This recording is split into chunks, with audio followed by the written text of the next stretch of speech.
हुन्न भनेर आएको त उता त त्यत्रो भारी लिएर आएका छेउ लिएर मेरी आमा नि छेउ त भेटिन्न के हो आज त कहाँ गइराउ कान्छा भेट आएन हौ हाँस बाबा तिमीहरूले च्याउ सबै लिएर सकेछौ के कान्छा छैनन्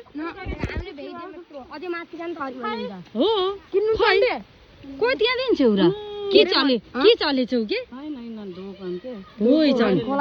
कतिमा दिन्छौ र खै त्यसै नचाहिने कुरा त नगर छोरा यही एउटा ठुलो रहेछ